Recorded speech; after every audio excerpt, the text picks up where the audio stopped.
Welcome to There Is a Method to the Madness. My name is Rob Maxwell, and I'm an exercise physiologist and personal trainer. I am the owner of Maxwell's fitness programs, and I've been in business since 1994. The purpose of this podcast is to get to the real deal of what really works, and most importantly, why things work. Hence the name, There Is a Method to the Madness. Before I get to today's show, I want to thank Jonathan and Lynn Gilden of the Gilden Group at Realty Pros. They are committed to providing the highest level of customer service in home sales. Why don't you give them a shout and figure out what your home is worth? 386-451-2412. Good afternoon, everybody. Rob here. It is, what is it? It is Tuesday afternoon for me, October 21st, and I'm logging on to talk to everybody about some fitness. I haven't made as many podcasts over the last couple weeks. And the reason is because for some reason, and I'm certainly not complaining, the numbers have been off the charts good. So when they're really good and really high, you don't necessarily want to flood it with more, because what it means is people are still downloading the podcast that you've put out there already. So you don't really want to add another one when they're still on the rise up. You know, at least that's how we've looked at it for a long time. And for some reason, the monthly numbers and the weekly numbers have been really, really high, which is great. I mean, I like to think I put out good content. I love talking about fitness. It is one of my, if not my biggest passions. And, maybe more and more people are finding it and then hitting the automatic download buttons. So all of the episodes get downloaded. So it makes the numbers look really good. But you know what? I'm not going to complain, because that's a good thing. And this is the reason why I haven't made as many. So I guess if you start seeing maybe 2 or 3 a week, or even more, you start going, the podcast must not be getting a lot of numbers. And that could be. Or I could just be bored and wanting to make more podcasts. So today I want to talk about some things that we often leave out when it comes to the gym, when it comes to working out. And that is the beauty of going there as a reset. Do you ever feel like you just need a reset? Like life has just gotten out of control. Life is not going the way you want it to. You got a lot of stress. You got a lot of stuff going on, and you just need to reset. Now, I don't think going to the gym is going to recalibrate a life out of control. That's not what I'm implying. But it can give you that reset in the day. It can maybe get that day started off right where you don't need the reset. But I really want to focus on the reset, really. So, I've often said in my new book, I talk about it, that going to the gym, having an accountability partner like a personal trainer, or if you met or are meeting your workout buddy at the gym, that's kind of the same thing. That's an accountability partner. Like the actual physical act of going there is sort of like the old classic sitcom Friends. Not Friends. Why did I say Friends? Friends is a great show, but that irritates me because I had the show in my head that I was going to say, which is Cheers, and I said Friends. Friends is a great show, no offense to any of them, but Cheers. And you know that tagline with Cheers that says where everybody knows your name. So to me, that's such a big part of going to the gym. Now you might say going to your run or going out to meet your friends to run or bike or swim or those things. But I mean, that's great. That could be the same thing, but I'm really talking about that and going to the gym. I can remember when I was in college, and I was either at my community college at the time, or I was in my first couple years at UCF. I've made this not a hidden secret about me in the past. I like to talk about it because I think it's important that we talk about things, but I drank too much. I drank way too much. And I should say, a lot of alcoholism in my family. So that probably wasn't the best of ideas. So I drank, and I was kind of a binge drinker. Like, I was never like a daily drinker. I was that guy in college that you could basically say is Dr. Jekyll or Mr. Hyde, that the old saying that, and I was, it was funny. Well, not really, but it fit that description so well. And don't worry, I'm not going to go on a really long diatribe about this. I'm just trying to lay the foundation for why the gym was such a healing and a great reset for me. But, I could be, Mr. Studious, and I made really good grades in college because I tried really hard. And so I was an A student. And, but like, I could go out at night and I could be like not a good camper, like just not very well behaved at all. And, drinking was not good for me. It ended up causing me some problems in my very early life, and I had to give it up. I had to put the plug in the jug, so to say. And I was 27 years old when I did.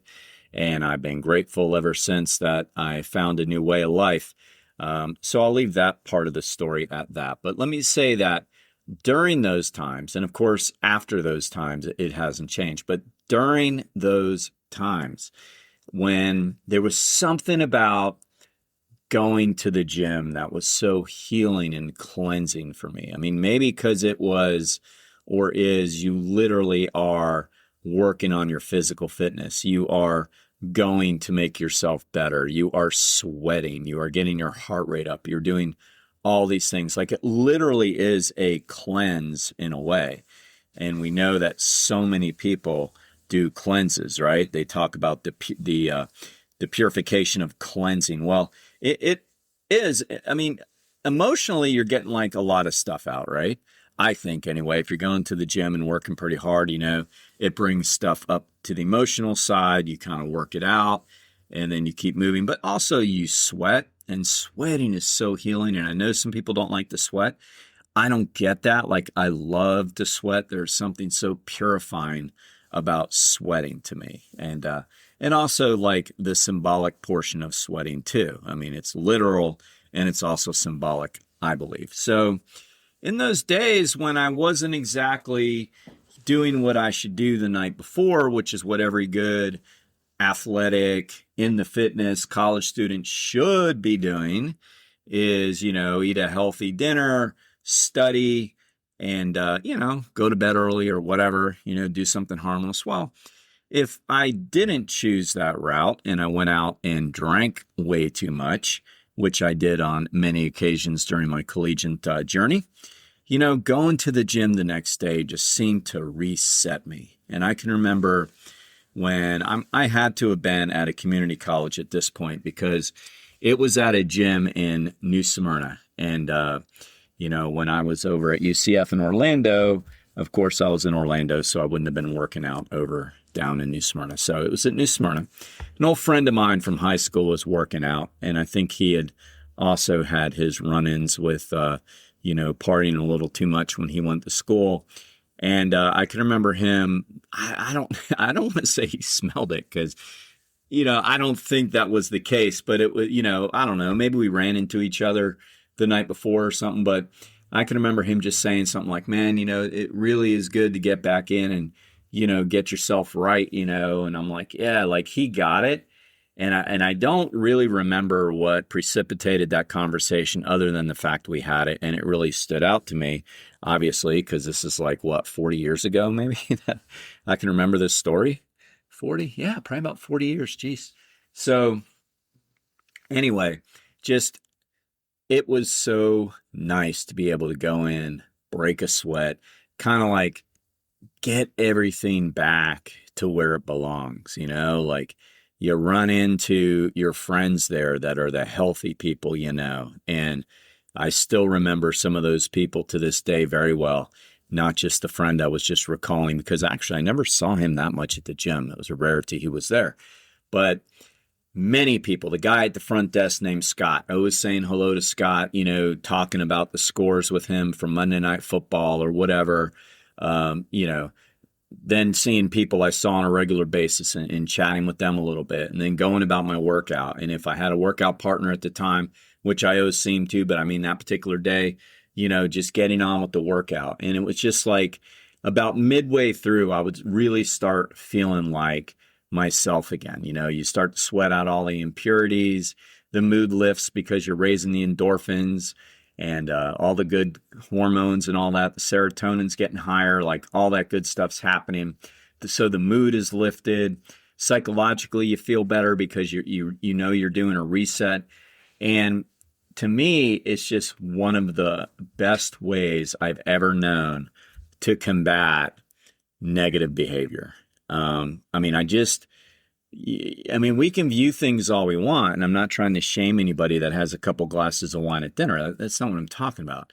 Like, only you can view what you see as negative behavior as far as being consequential to your particular life, and is it taking you in the right direction or the wrong direction? So, like, to me, working out has always been my reset better than anything. And, philosophers throughout the course of time have been saying it forever. Like, they use walking oftentimes as an analogy, but, they could literally mean walking, but just moving, getting out and exercise. But the sayings are like, there's no problems that can't be walked out. There's no problems that can't be worked out while you walk.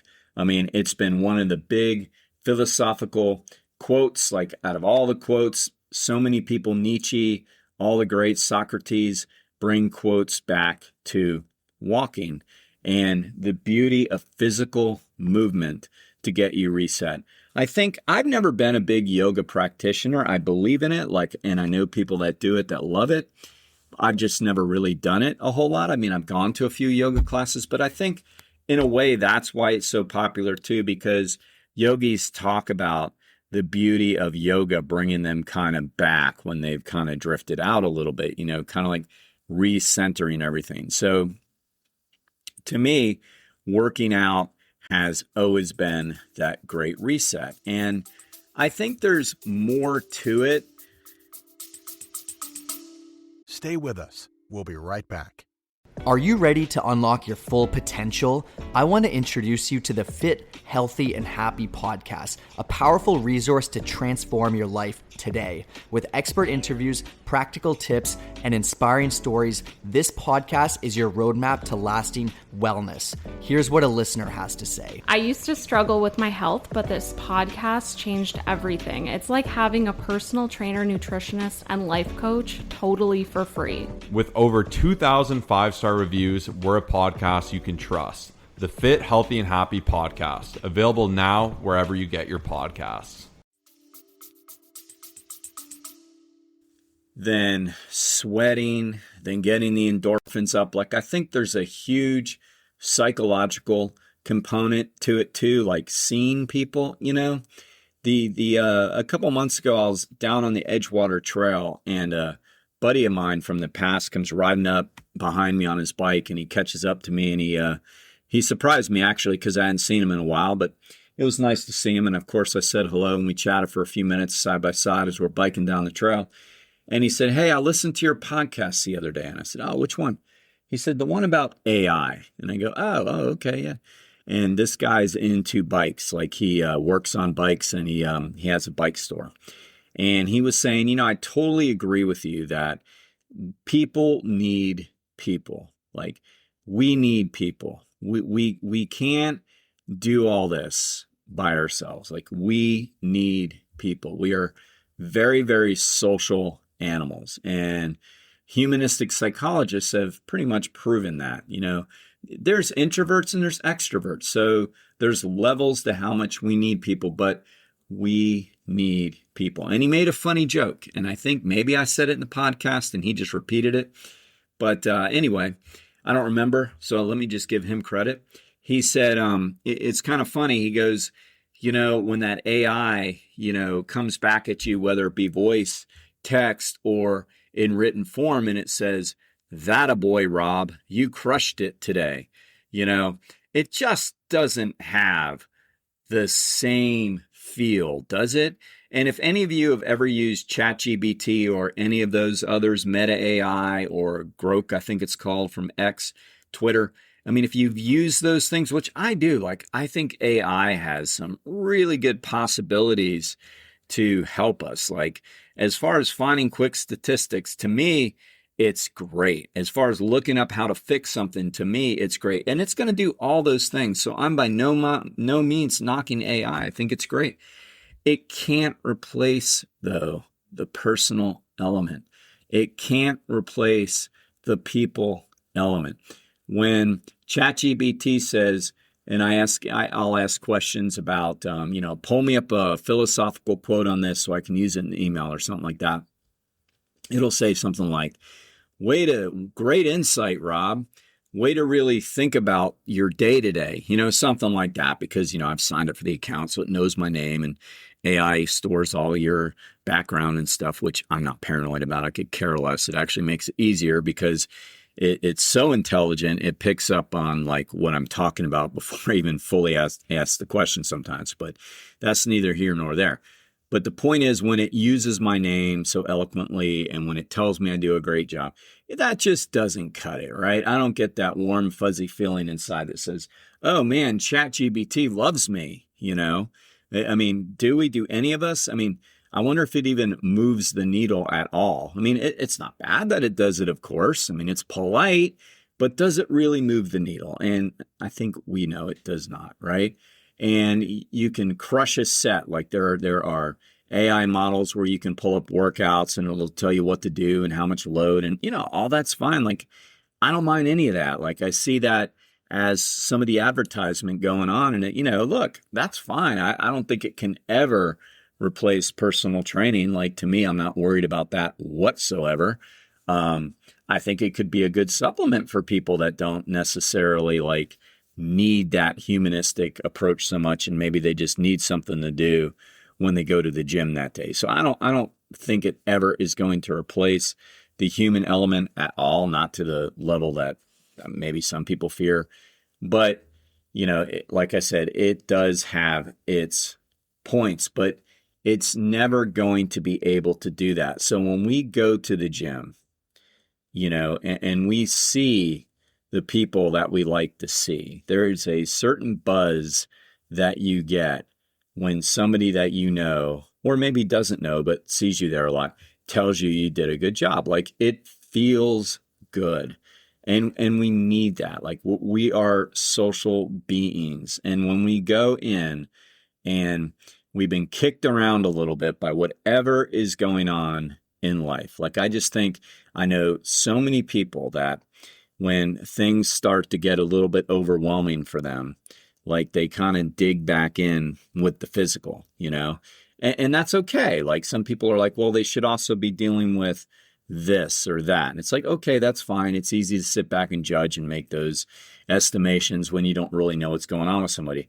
But there's nothing wrong with somebody trying to take control of the area that they have the most control over. And typically that is the physical portion of ourselves, right? So I'm talking about wellness, the short version, body, mind, and spirit.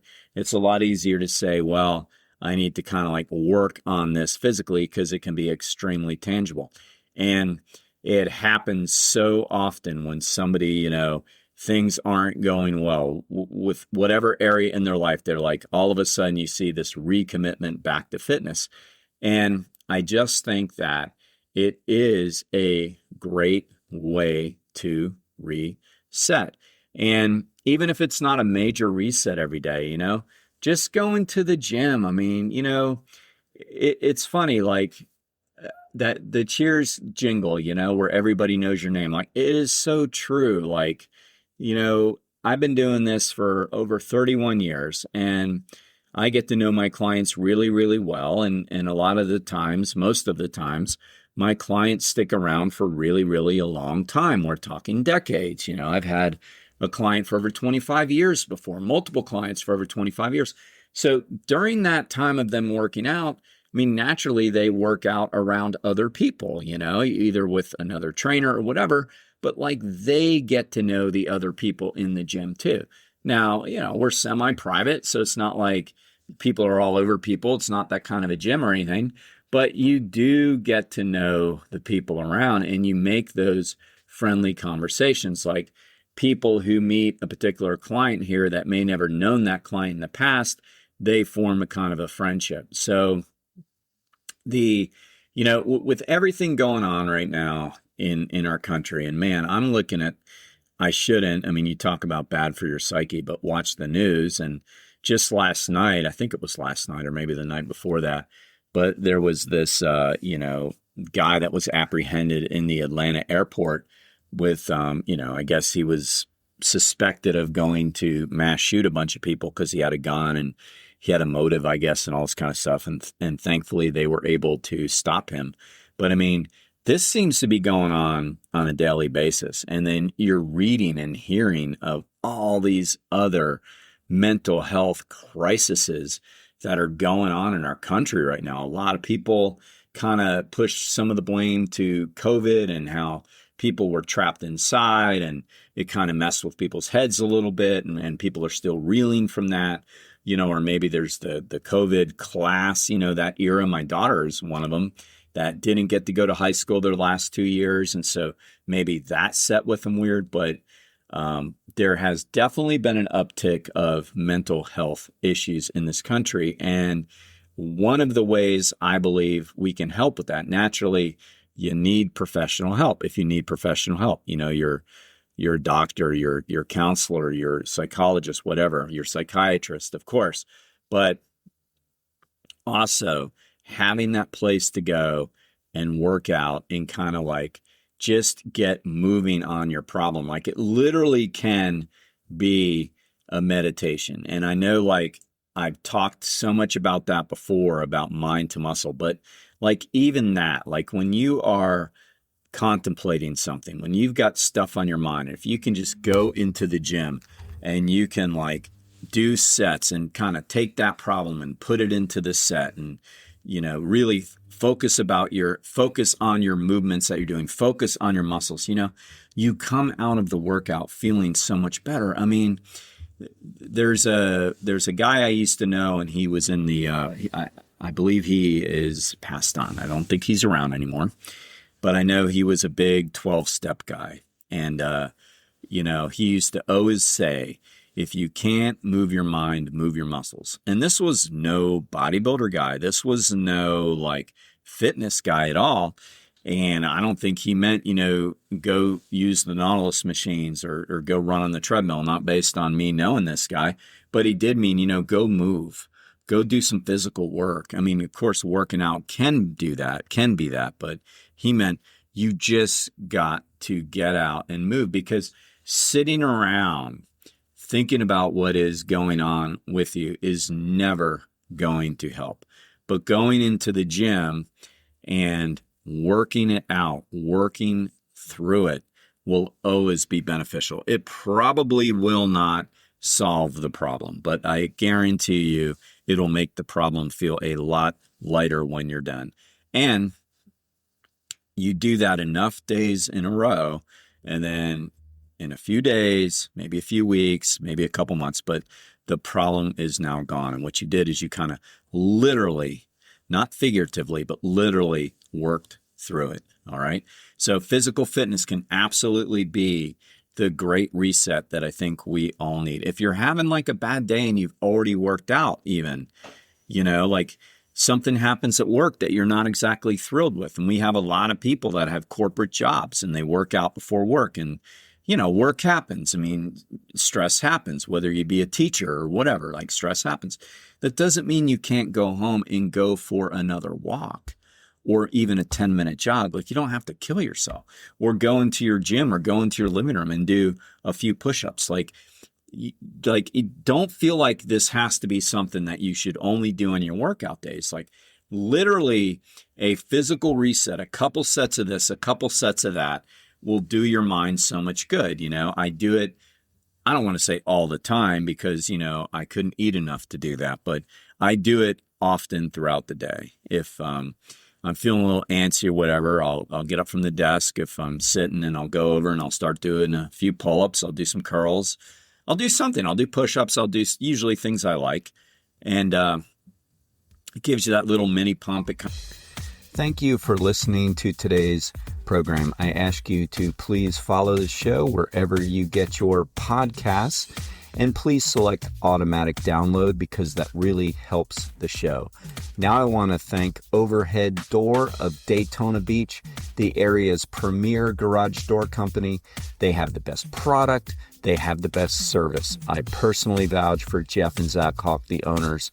They are great people with a great company. If you have any garage door needs, please give them a shout at 386-222-3165.